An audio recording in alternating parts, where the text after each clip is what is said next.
Welcome and welcome back, everybody, to the OK Grognard Show. Today is Monday, February 12th, 2024, 10 a.m. Central, in beautiful Lake Geneva, Wisconsin.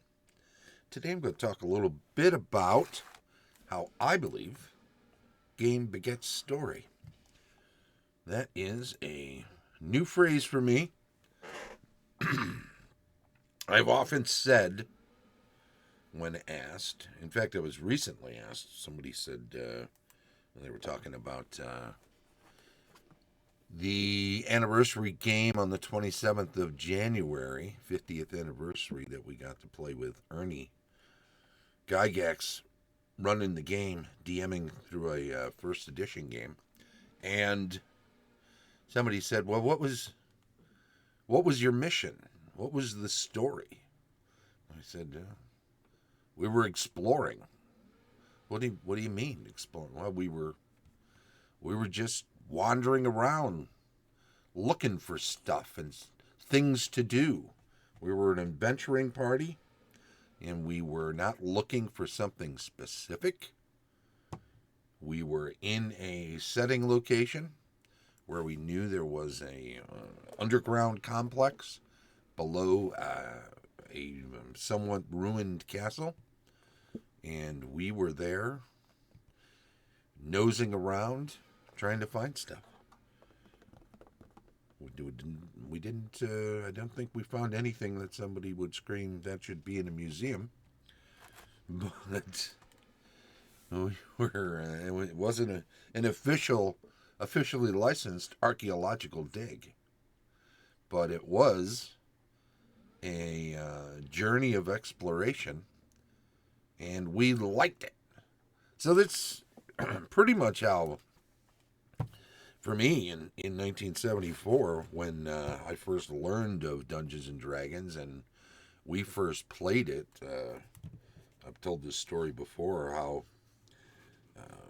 we were in wargaming clubs in Waukegan in northern Illinois in the early 70s. A bunch of us youngsters having started playing some war games with the local older kids from the neighborhood who were often ROTC kids, and they needed more cannon fodder, so they deigned to teach us younger kids how to play their war games. And a lot of us had been chess players prior to that, and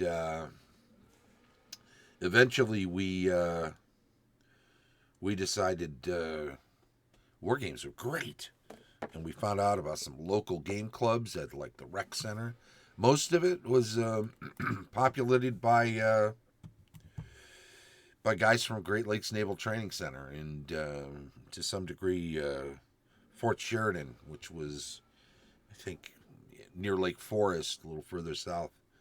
It was mostly service people that were playing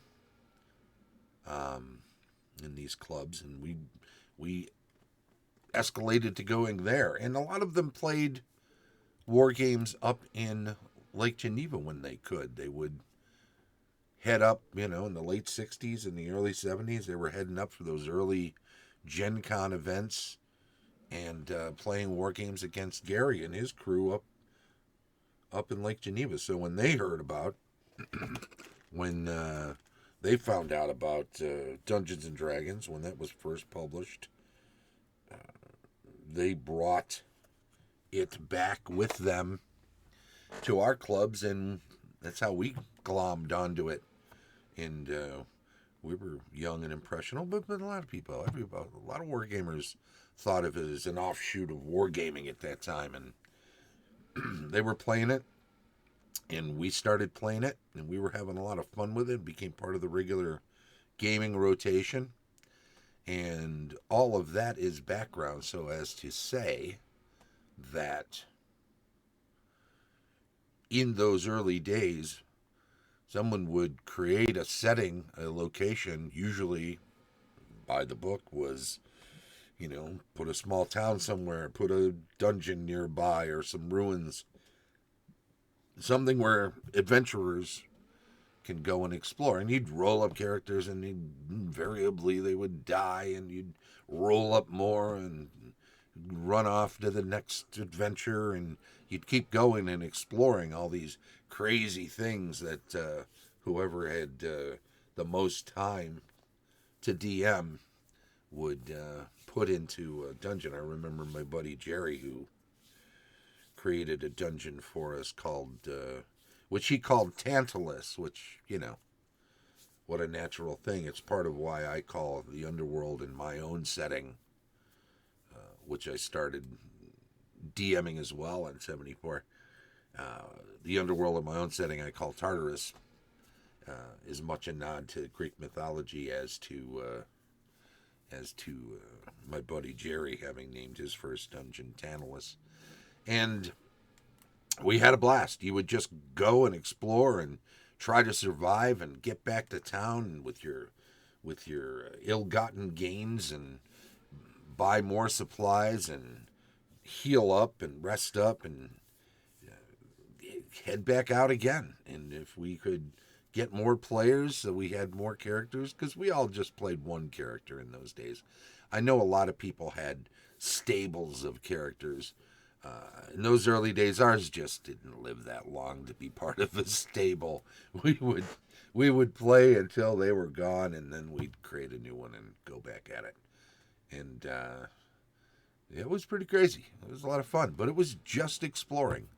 We weren't told to go and find the chalice of blah blah blah, or go and seek out the captured princess from the dragon in the depths of Tantalus. We didn't have stories or missions or anything even quest-like in those early days. It was just go and randomly find stuff. You'd go left, you'd go right. The DM had a whole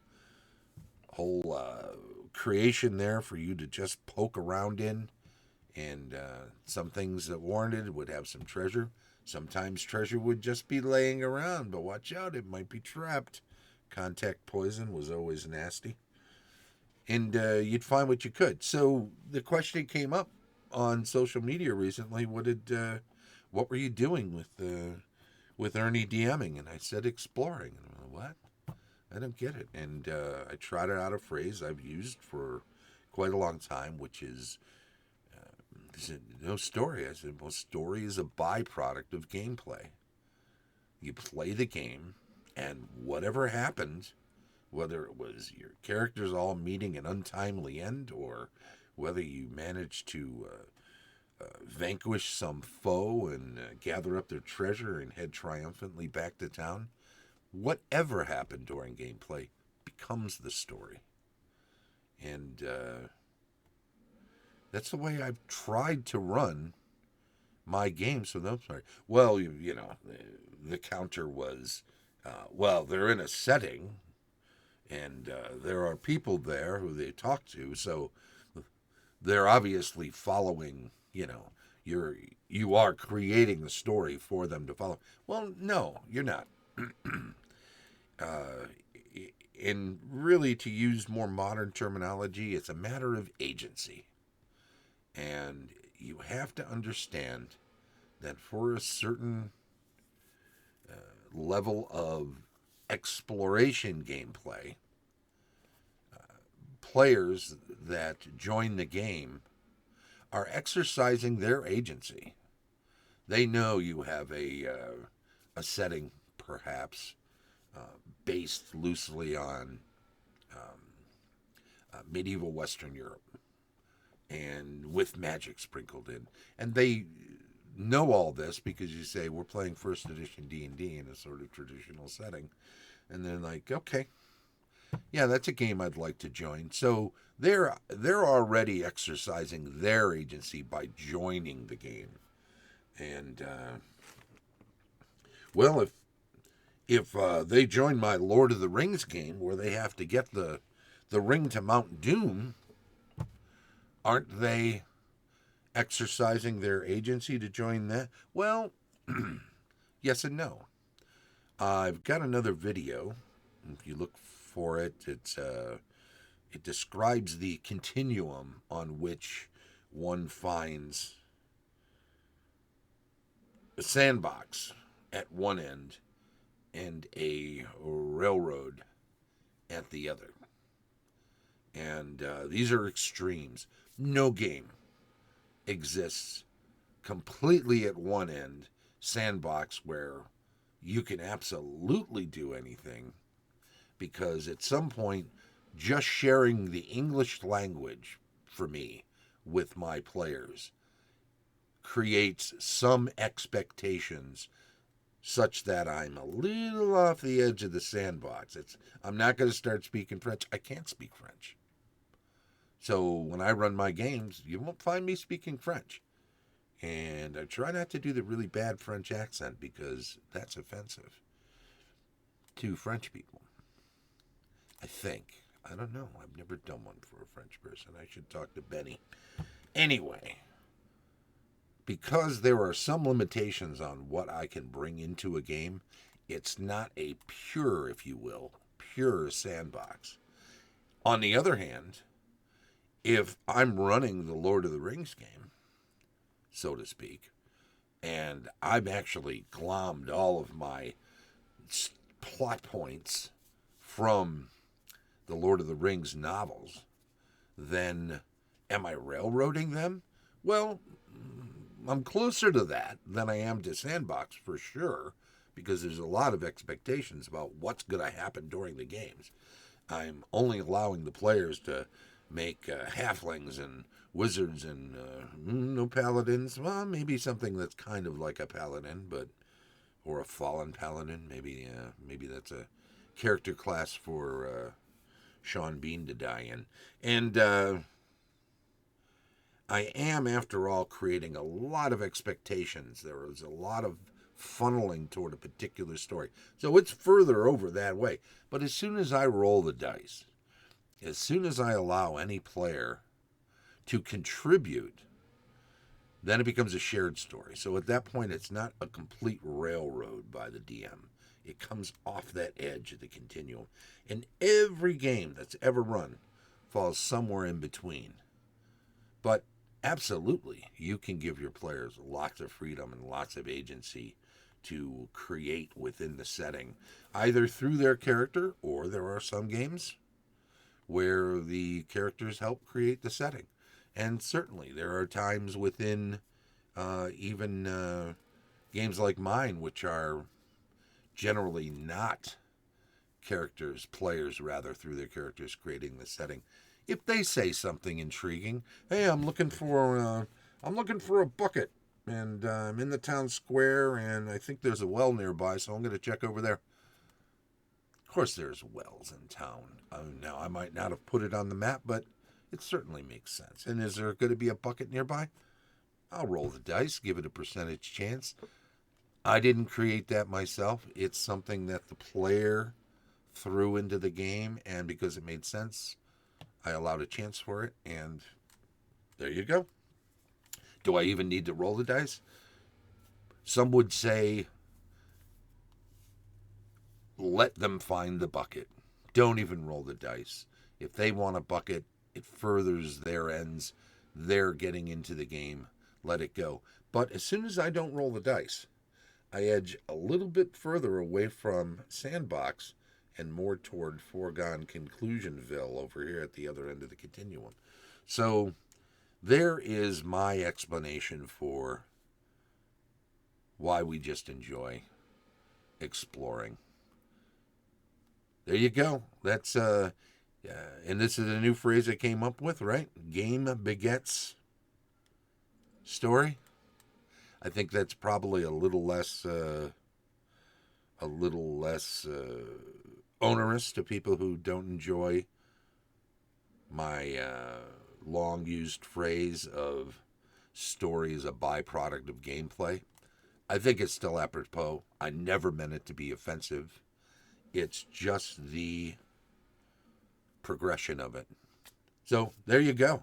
Thanks a lot for dropping in today. This is a little longer than I expected it to be, but nevertheless, here we are. So, story begets, game begets story. This has been the OK Grognard Show today. Let us not forget, what am I trying to say? Oh, the show streams live on Twitch each Monday at 10 a.m. Central, and then it's archived on YouTube. Check it out when you can. Like, subscribe, all those other things. Please, if you would, I would appreciate it. Thanks to our Patreon supporters, Tom Tullis of Fat Dragon Games, Carlos Slicing of Castle Entertainment, Heath Farndon of the NPD and D20, Dave O'Brien of Quacks Games, and, as always, Shane Bradley, DM Extraordinaire. This has been the OK Grognard Show from beautiful Lake Geneva, Wisconsin. Bye-bye.